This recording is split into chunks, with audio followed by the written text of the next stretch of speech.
Yet another Rootmaps episode. And yet again, it's about to rain. It's something about Rootmaps and rain. I think this is our 5th episode we've shot together. Always it's been cloudy. But this time it's a little special because we are right at the place where we started our first episode. And beside me, everything has changed. We had cover crops back then. Now we have like fully grown, thriving ragi. So, do you want to talk about what we've done here first? So I think last time when we were here, we had a cover crop, okay, with little bit of a dayancha, okay, and little bit of a absent boo, and some dicots mixed along with some oil seeds mixed. Then it was a thriving cover crop. Post that, what we did was, okay, we put the cover crop into soil, and we have grown ragi. Okay, the crop what you see now is ragi, but the beauty of the ragi as a crop is within this crop, okay, you can see field beans, avre, you can see huchello, you can see a little bit of a sasve. I fully don't know English names, but so that's how we have integrated what you call a traditional ragi growing. How do you know the Kannada names? Have you seen this before? Because I have done it. Okay, okay. As so our parents used to take us to the field and we worked. Farming family, now also we farm. So this ragi what we are growing is for our community kitchen, okay, where our employees and visitors take food. Okay, this is almost the 5th year. Now we have become self-sufficient in ragi. We don't buy ragi from outside for our community kitchens. In our community kitchen, I think you already know, we do around 25,000 to 30,000 meals a month. Okay, for employees, visitors, and maybe outside people who want to come and eat. Yeah. But coming back to your question, what has transformed here is it is possible to grow, okay, crops, but the question is how do we grow? Yeah. Okay, if you walk in the year, no, you can still see weeds. Yeah. Okay, and you still see ragi, you still see field beans, but what has happened is in midst of this, we need to learn to grow our crops. Correct. So we can't fight against something. Weeds will come, weeds will go. Crops will come, crops will grow. Okay, and you need to really understand, you need to just grow enough food for yourself in midst of what exists. But we can't grow something by destroying. Correct. Okay. So what I mean by destroying is, for example, you want to work a lot on, let me say, deweeding. Either you can manually deweed it, or you can get some chemical and spray, or a glyphosate or a weedicide or whatever you can spray and kill that weeds. Okay, or learn to farm, okay, whatever it is there in between weeds. Is it possible? So what we have seen here is an amazing ragi crop. We are just walking and stamping this a little bit, but if you could really see, the wonderful ragi crop. Okay, and midst of that one, as I mentioned, there are field beans. For example, you can say this is avre, so it is flowering here, so it is already okay, ready, ripened. Okay, we can harvest. That's how these food systems were there. Okay, slowly what's happening, for example, you can see here avre, okay, in Telugu it is called tatlu. Okay, so still it is not, okay, seeded, but we can still, okay, take it and, okay, make a sambar out of it. Okay, and you can see it is flowering, and ragi is maybe in 15-20 days time we will harvest. But the challenge, okay, what exists in this kind of farming systems is, are we ready, okay, to live, coexist, okay, without destroying, okay, another crop? For example, the beautiful color, this one is uchallu. Uchallu is till. Okay, and we can just grow between crops. No need to have a uchallu crop, till crop. no need to have only field bean crop, no need to have only ragi crop, all can coexist. And actually it gives a very balanced diet to us, Naveen. Sir, is this how a conventional ragi farm would look like, or is what you've done here different? Because I'll be like, full disclosure, this is the first time I think I've seen a ragi plant. I am the opposite spectrum. I've seen ragi, I've had like ragi products, but I've not really seen. I think I was asking one of my colleagues, is this how it looks like? So is this how a farm would generally look like? Yes. What we have seen is that this is the most conventional way of growing ragi. So in Kannada it is called Akkadi Salu. Okay, means so there is one line of field beans, there is a ragi, there is one more line of field beans. Yeah. Okay, and in the periphery you grow till. Okay, till is uchelu. Okay, likewise, okay, we grow crops. Okay, this is the most conventional way of growing, okay, ragi. So this sowing actually it was a little bit late because it was raining throughout. We sow in first week of September.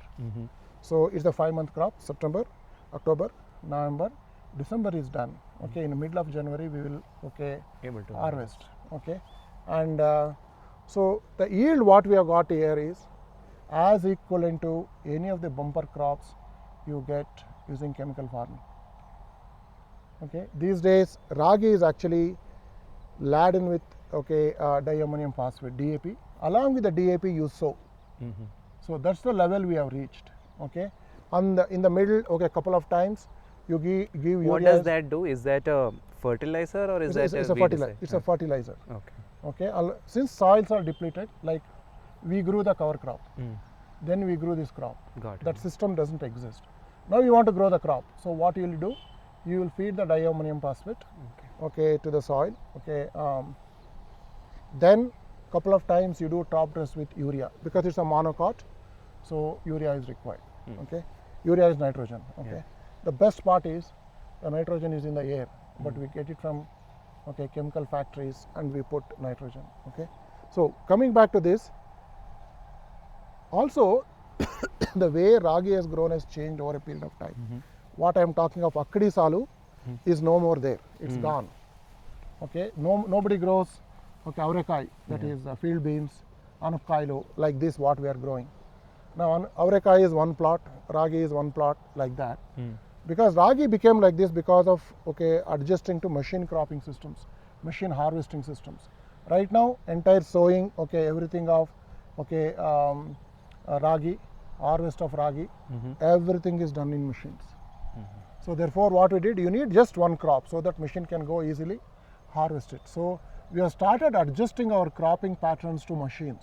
Got it. But we never adjusted our cropping pattern to nature. Can you believe it? So we are actually moving away from what is there. Okay, we are moving something to unreal. Most of the agriculture today, throughout the world, irrespective of India or otherwise, okay, it is done. Okay, and adjusting it to how the machine, okay, can harvest, machine can seed, machine can pluck, machine can, okay, remove it. Structurally, you know why we do that? Okay, the best part is we believe there are a lot of people in agriculture, we need to remove them. Unfortunately. Okay, put it into services industry. Okay, services industry will make a machine, will give that machine to a farmer so that, okay, he can plow, he can harvest or whatever. Unfortunately, development models are seen that way. We've managed to reduce the agrarian population. It's almost seen as a positive. No, for example, if you take US today, 2% of the population is, okay, farming. Remaining all of either in services sector, manufacturing, or, okay, whatever. But the best part is, in US is the biggest subsidizer of agriculture. So anybody who has told that, oh, by removing people out of farming and you can do agriculture profitably, I don't believe, because Western models who tried it. Great example is US. So amount of subsidies which go into agriculture there, basically it proves by removing people from farming, by ultra mechanization, input driven systems, we have ensured that farming is becoming unviable day by day, day by day, day by day, day by day. So that's exactly what it is.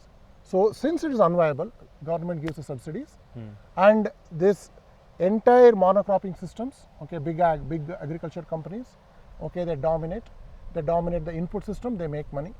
They dominate the seed systems, they make money. Sprays, weedicides, fungicides, you name it, industry does it, gets into agriculture, and it takes money away from agriculture. So agriculture gets subsidized by taxpayers' money. US is no exception. Europe is no exception. Okay, nowhere in the world agriculture has been profitable. Can you believe it? Okay, day that we started moving away from nature, agriculture became unprofitable. So what are those flowers? I'm very curious. It looks pretty, Yes. but I'm assuming it's Yeah, like it's so- a weed, maybe. No, it's not a weed, okay? So it's a grown up, what you call as annesopo. I'll just let me uproot, yeah. This is annesopo, but it's a little bit overgrown, okay? Okay. And it has been an amazing nutrition source. Oh, You can you believe it? Annesopo like for humans. for humans, okay? Annesopo actually grows freely, okay? You need not do anything. It grows in a farm, okay? In a ragi plots, it generally it grows. And season of annesopo, okay, is July, August, September, and October to a certain extent. So okay. early parts of the Early part of when growing. So actually, this one what you are saying. So before flowering, we need to harvest actually. Okay, then it's an amazing source of nutrition, human nutrition. Okay, now this is grown, but I don't know what it is called in English? flamingo tile. Yeah, I remember reading this. Okay, flamingo tile. It does look like a Flamingo tile. Okay, Yeah. but this is annesopo in Kannada, but I don't know in other languages. Okay. But so you mean like so while you were farming ragi, you would eat this also? Use this also. Then what you consider as a weed, it's actually is a nutrition. Okay. It's an amazing source of nutrition. So in our community kitchen, we have cooked like mad this year. We have got so much annesopo, and one person will come and harvest. And okay, at least twice a week, annesopo was available. Okay, now it is all overgrown. We can't. Okay, so that's how. Okay, it is. So it also sort of says that if we understand nature better, Yes. you don't need to. Nothing is a weed. Correct. The best part is nothing in nature is a waste. Everything actually has got its utility. We might not understand, but it has got its own utility. We'll probably we are discovering. Okay, we need to discover. The moment you stop the path of discovery, now heading towards farming which is unsustainable. We are not discovering. We are actually destroying it. That's what is happening. Okay, right now. So just going back to the initial processes, how do we choose the right ragi to sow? Like so, did you keep it from last year, or is there a particular way to preserve Yes. for seeds? So traditional system of ragi was very simple. Okay, farmer would save the previous year's harvest and store it for next year seeding. Right now there are a lot of seed companies supplying, government supplying. So we can use any methods. Okay, it doesn't matter. End of the day, they have also saved it from a crop only. Okay. Okay, but best part is we need to start saving our seeds, so that dependency on companies who are supplying seeds actually reduces. What is the cost like for a farmer? Because I am hearing that unseasonal rain means so many times you put ragi, there's a rain, Yes. and then you have to again put ragi. So you have to sow multiple times, right? So for a farmer, what is the kind of budgets that they have to deal with? See, the ragi in a traditional sense now, it is not a commercial crop. Okay, for example, if you are growing ragi to sell and make money, it's not possible. So Even despite the whole millet. millets are also not sustainable. Okay, so a lot of stories being told. Okay, but ragi is never ever grown to be sold. It was grown for your own purpose, for your own family's nutrition. One entire ragi plot, an acre, gave the entire family nutrition for a year. Can you believe it? Field beans are there, annesopo is there, sasve is there, huchellu is there. Yeah. Okay, and ragi is there. When a ragi can harvest, eat for entire year. Okay, 4 months you can eat avrekai. Then after avrekai is over, the overgrown one you can dry and keep it for an entire year. This field beans when you harvested, amazing source of nutrition for feeding animals. Okay, So Ragi is a source of nutrition for animals.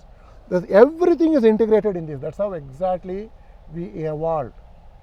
Okay, we were farmers. We were used to farm, but we learned how to farm, work with nature, etc. So if anybody wants to grow Ragi for a commercial purpose, it is not viable. Grow it for yourself. Okay, and you have no dependency, no need to depend on anybody subsidizing you. Nobody depend on. You need not depend actually. Why you should depend on somebody else for to grow our food? So see, for example, here you are seeing So Ragi, if you take a Ragi tene, it is called Ragi tene. So you can see here, this is Ragi tene, and it's just about time. This is a time where we used to go to fields, take this Ragi tene, and do like this, and eat it, okay. And best part is, you can add little bit of jaggery to it, and it becomes beautiful. See, you can taste it. So you should have a flair for it. Flair for it. It was a big game for us. It's just we used to go. Let me harvest right tane for you. To do this. You see, over-ripened will not help. Okay, yeah, this is the right one. We used to take this. So you have to do like this. You get it like this. Okay. Now you got this tane. Now you have to do this. Okay. And that. Yeah, that seeds which are about to farm. See, these are the seeds that are about to farm, very young. Okay, Ragi. Okay, which are farming. Now, this is the right thing to eat. Okay. So this is a little bit overgrown. Okay. But these systems existed, Naveen, over a period of time. I don't know whose creation it is, but we lost. It's our creation for sure. We did it right. We decided but I don't know. So who took in that path of mechanization, path of forgetting, what it is. I'm just still trying to understand if there is economics involved. Like, did we go that route simply because somebody advised us and and we just kept following it? Or was it purely from a farmer thinking, no, that is a better route for me? So see, it's all to do with economics, end of the day. Entire family used to get involved in growing crops. Entire family used to depend on that. That culture is gone. Families participating in growing crops is gone. Now we depend on the external labor. Yeah. External labor is unpredictable. In India, we are structurally removing labor from farming. Yeah. People are finding other revenues. It's good for them. So therefore, where do you get the labor? So you mechanize it. To mechanize, you suit the cropping pattern. You told, no, you remove field beans so that I can mechanize and sow and harvest. So there's no labor involved. But technically, we never understood was even that mechanization had a very negative impact. Land compaction happened. Yeah. And money outflow from what you are earning. From this one, you started paying for equipment companies. Seeds you stopped saving, you started buying them. And fertilizer you used to make, gobra, manure you used to make yourself, it's gone. You're buying. Now you're buying everything. Labor is also from outside. How it is economically sustainable? Absolutely. It is not sustainable. It is not a sustainable system at all. So therefore, that's the reason Ragi lost its flair. And it's the same story with millets. We are trying to oversell millets. And no farmer makes money, to be honest. And there are major millets, minor millets. Ragi falls into minor millets. See, millets is a different problem. I'm coming to this growing crops. Traditions, what we had. So how it disappeared over a period of time. It's a very sad story. And these experiments, what we are doing, I'll call it as an experiment. How long we can sustain, I don't know. And why do you think you can't sustain this? Because people don't believe. I mean, we are just growing for ourselves, right? So people don't believe. They're saying buy, no? Why take the effort? Why take the effort? Buy. Put some coconut tree. Put some monocrop. Buy. So who wants to grow? Who wants it? Nobody wants it. To be honest and to be fair to everybody, and we can't force things, but I think these experiments will slowly die. And Akkadi Salu is gone, 100% gone. Okay, of traditional way of growing Ragi has gone. And if you have some time, what I can show A conventional okay Ragi plot. Okay, in spite of using weedicides, in spite of okay doing anything, lot of attention of farmer is required. Okay, to grow those crops. But if you don't grow, no, weeds take over, and we try to fight the weeds back. That again is a mess. No, I want to go back to the whole millet. I think in the last 2 years, 3 years, I think I've heard a lot of millet. It seems like the solution. Suddenly the rice is the villain, wheat is the villain, millet is the solution. What is the truth about it? I can maybe try to understand it from a water consumption point of view. I'm told rice requires more water. Yes. But beyond that, is there any nutritional aspect to it? And Yes. even from a farmer's perspective, is it better to grow millets? I think, see, millet is a very environmental friendly crop. Even if you lose couple of rains, okay, and you can still grow a millet, any of the millets, either major millets or minor millets. Okay, that's one great advantage millets has. So I think that's the only advantage why a consumer should prefer a millet over a rice. But is it a millet is a full replacement for rice? It is not. Okay, millets also need to be eaten in moderation. Rice also need to be eaten in moderation. So rice also is required. The way rice is grown is little bit difficult. Okay, because amount of water it takes. There are a lot of challenges with rice growing. But in certain areas, only we can grow because water stagnation happens. Rice has adapted to grow in a stagnated water. Yeah. That's the advantage of rice. A lot of people don't understand that. For example, rainy season, you have got an area where water stagnation happens. Grow rice there. Don't deplete your groundwater. See, the exactly opposite. That's what I told you. No, anything in a commercial sense, if you start growing crops, okay, and we start extracting natural resources. Yeah. That's the beauty of a millet and the beauty of a rice. Rice has its own place. Okay, millet has its own place. And in a stagnated, we need monocots to survive. We need carbohydrates here. We need to eat some amount of carbohydrates. Rice is a great source of carbohydrates. So is a millet. Okay, of course there will be some vitamins, proteins, etc.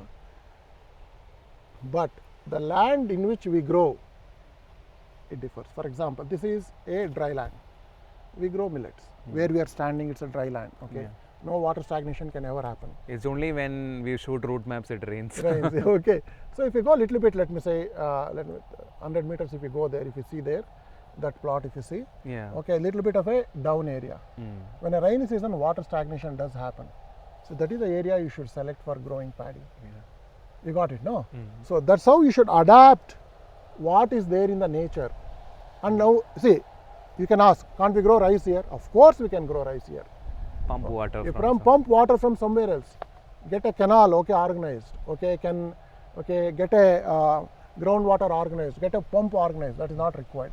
To be honest, it is not at all required. So that's how we destroyed cropping systems. Okay, in the name of growing structurally, in the name of science. Okay, science actually says adapt it to what it is there. But what we are following in a conventional system today is technically a pseudoscience. The tradition adds science, but right now we got into a sphere of pseudoscience. Very human-centric. We think we are the top of the food chain, buddy. Okay, who to think we are the top of the food chain? So therefore, we make all the decisions going till the microbe level, to the soil level. So which is actually killing the way we are farming, Naveen. So very unfortunate, but that's a reality. And you asked that question, very sustainable. I don't know, yaar. Okay, will somebody take it forward? I don't know. But right now, our employees in our communication, our visitors, whoever visits us, we want to feed them what we have grown. That's it. That's the only purpose of this 2.5 acres of Ragi we are growing. I think if we go see the conventional farm, maybe we'll get an idea of what is going on there. Yes, very much. Okay, I think maybe we can just take it. I'm curious though, what is this? This is outla. Outla is what it is here in English. castor. Okay, in Kannada it is called outla. Okay, The castor for castor oil. castor oil. Yes. Okay, so this is what it is. This is also grown as an intercrop. Yeah. There no need to have a. You can see there here and there, Yeah, yeah. here and there, here and there. You can see. Okay, if you have got, let me say, 20, 30 castor plants in this one, entire castor oil requirements for the family is met in that one. No need to go and buy castor oil. So that's how. Okay, And that is used for equipment maintenance. equipment maintenance, and also a lot of people use it for, okay, let me say if your tummy you want to clean it up, take a little bit, don't take a lot. Okay, they used to give a little bit to clean our entire okay tummy. Okay, and also it is used as a hair oil. Okay, and a lot of purposes are there for castor oil. So they used to grow that entire castors required for that family to do oil.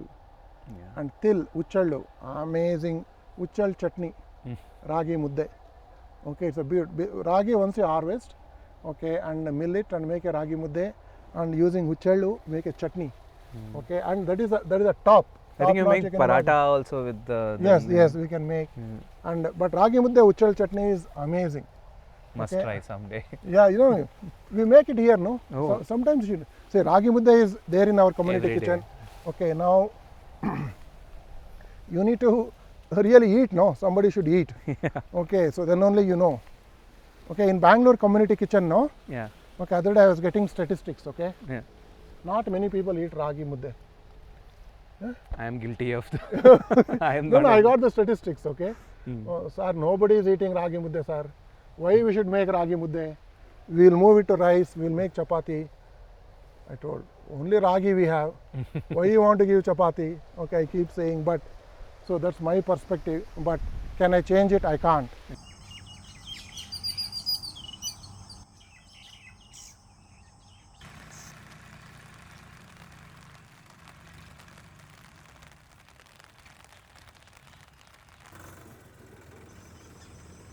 So I think the last time we were here, you were showing me about Parthenium and how this entire field was covered with Parthenium. That was also white. Now also we have white, but like you earlier introduced, this is now Yeah. Anisapu. Why is this farm so different from See, what we've done? See, from what we have done, to just contrasting, just other side of the road Yeah. to this side of the road, this is what now conventional ragi is grown. You don't see Akkadi Salu, it's just ragi. Okay, and nothing else. You don't see those salus of Beans. And field beans, that is avre. Okay, you don't see, okay, outla, you don't see, Til. okay, you don't see till, you don't see nothing, okay. But what has happened here is interesting phenomenon. This entire ragi plot is dominated by Annesapu. Yeah. This is Annesapu. What did I tell in this one? What is flamingo tail? Flamingo tail. Beautiful name, okay. This is dominated by Annesapu. But the best part is, if you are conventionally farming this, the Annesapu when it was young, Yeah. you would have actually de-weeded it, Eaten it. use it as a food. We moved away from that. That in our interventions, ragi is our intervention. Use this one, but Annesapu dominates. Yeah. We don't de-weed it and eat it as a food. So see beauty, no? You are de-weeding, and that whatever you de-weeded, it is a food. That is the beauty of that entire nature, how it exists. And also you see, no, this, so little bit of a fungal attacks. You didn't see the fungal attacks in our crops. You see the fungal attacks, okay. Is this because of rain or? No, it is not because of rain. It's because of the crop itself. Quality. Seed came from somewhere else. Okay, I don't know what happened. Okay, a little bit of a fungal attacks, and you can see very small. Okay. But if this also gets processed into the ragi that we are eating, Yeah. this fungus we are also consuming, or is this going to be thrown away? No, it gets into the food system. There is an aflatoxin. Fungal is grown means it's an aflatoxin. Once it gets into the system, you eat it. So much for ragi being the. Okay, you got it. No, there are Yeah. issues, but ragi tene tavonda in Kannada when you say ragi tene, you see, let me take this tene. Okay, see how many fingers it has? 1, 3 and 2. That's the reason it's called finger millet. It's like finger, okay, Fine. our fingers, okay, finger millet, okay. And you see, go there and take that tane, okay, that is 6 to 7, and they are coming this big. So the entire thing is based on what is your fed to the soil. And not seed quality. Like Seed what- quality also matters, Yeah. but this is about the soil nutrition. So you can say, I don't know if you can do close up. You can see here, come here. These are all fungal attacked. Oh yeah. You can see here. This is a disease. See there. You got it, no? Yeah, it's gone. So this is a tragedy of finger millet. What to do? Sir, I'm just going back. If we were to approach this from a Fukuokan natural farming method, do we still come intervene, cut and eat it, or what is the solution? No, a lot of people have done a lot of experiments. But his experimentation revolved around paddy and how to grow paddy in a natural methods. There was interventions. He used to de-weed, but to the extent of suppressing the weed. Yeah. He never de-weeded. He never plucked a weed and thrown it.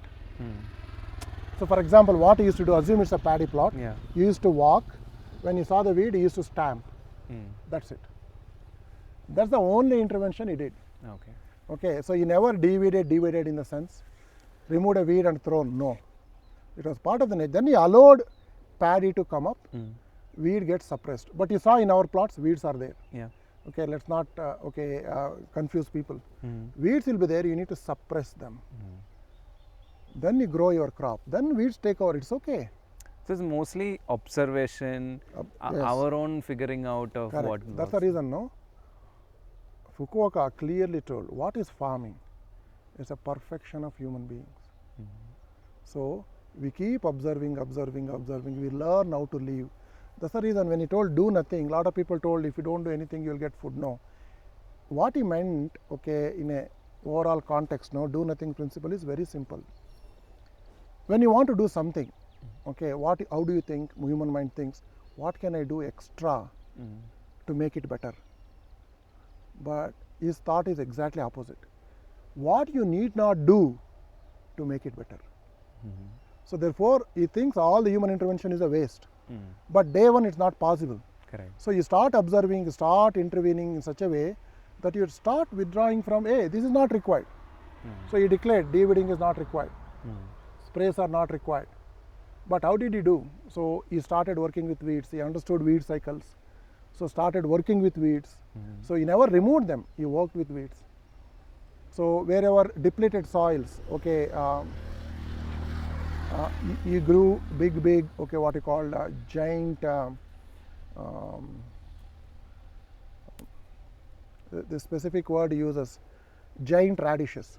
Okay, giant radishes. He used to just leave it in the soil. The radish inside used to actually create the soil structure. Percolation started, water percolation started. Okay, microbes started. Okay, that's how the soil structure started forming. So that's exactly how he fixed his mountain. So I had an opportunity to visit once. Okay, way back. Okay, on the top of this one he grew mandarin oranges. On the bottom of the hill, okay, he grew paddy. All the water it is to come from the hills. Okay, it is to redirect to the paddy. Okay, and when I went that time, lot of people interns used to intern with him. No electricity. They used to still use kerosene, okay, for lighting. By evening 6 o'clock, everything is done. Okay, he says 50% of his time is relaxation.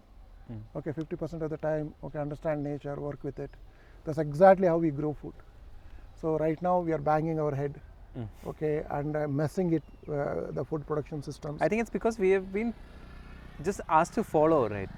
Like Not follow asked the to book, follow, follow the voice. No, the way I've been trained now in the schools, what they say, how you can do better, okay, by doing more, or read more hours, read this. Actually, it is not required. To be honest, it's not required. Nature, you need to learn to work with it, and it has its own way to work. Okay, then your understanding increases, and anybody claims I understand, that you are seeing in disaster of current farming systems. So if you have to sum up the growth of Ragi the traditional way, what are the processes? See, we need not really bang our head, okay?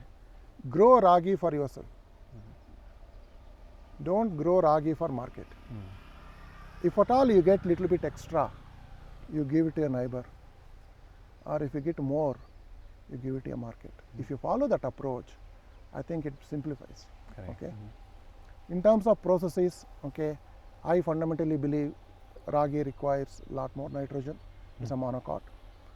A cover crop is mandatory to keep increasing the biomass in the soil And also fix nitrogen. nitrogen fixation. Then you grow a ragi crop. Okay. So it's a little bit deviation from tradition. Traditionally, we never grow a cover crop for a ragi, but we need to grow. Okay, keep the land always covered. Okay, with either a weeds or a whatever. It doesn't matter. Okay, keep the land covered so that the soil, okay, exposure to sunlight is limited. So these are the fundamentals before you start growing, and pick a seed of your choice.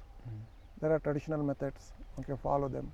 Does it help to vary the type of seeds when you maybe a 90-day crop or maybe a 120-day crop between? Will that Yes, help? there are short duration ragi crop. There's a long duration ragi crop. For example, what we have done is a 5 months duration. But everything is a 5 months. Everything is 5 months. Okay, that's a traditional how it is grown. Now you get a 90 days duration, 3 months crop you get. So you can grow that also. There's nothing wrong with it. No, I was thinking because of the erratic rainfall and all, is it safe for a farmer to mix and match, or will it be better? No, it is a choice. For example, in our area, I would prefer 5 months. Okay, means maybe some area where, okay, more rainy season, okay, less of a, let me say, semi-rainy season, okay, and probably you prefer a 3-month crop. And so that's exactly how we need to adjust. See, farmer knew this, but somehow when a farmer left farming, so what you are seeing is a disaster. And then we saw the seeds, and then what is the next process? You work with the weeds. See, don't eliminate weeds. When you have a cover crop, actually weeds are already suppressed. Yeah. So put the cover crop back by plowing. Okay, you need to understand. Okay, I should take back that word. You should till, not plow. So tilling is first 4 inches of soil. Okay, 3 to 4 inches, and plowing is 2 to 3 feet. Don't never ever do that. So plowing is not good. You can till. Mix this one into the soil, leave it for 15-20 days. It gets integrated, then sow the seeds. That's it. Just wait for nature to get back to you. In the middle, you monitor. If the weeds, annesupu is there, please harvest it, eat it. You divided it. Okay, that's it. Castor oil means use it if you want. Yeah, that's it. And grow a little bit of a till, little bit of a saswe. Done. My entire year's nutrition in an acre and a half land, it is done. And you will get a farm like that. Yes. Interesting. I think the farmer should probably make a business of annesopu. That seems no, it's nothing wrong with it. Yeah. Okay, annesopu actually is an amazing nutrition source. Yeah. There is one restaurant, okay, that's the only restaurant I've seen, at least I've eaten, where annesopu is made. Annesopu saru is made. Okay, it is Halli Mane and the Kunigal bypass. In this season, they make annesopu saru. You can ask explicitly. So it comes with the meals? Meals, yes. Oh. Okay. And they make beautiful. They harvest in and around wherever that restaurant is there. Itself. Okay, and they make annesopu saru.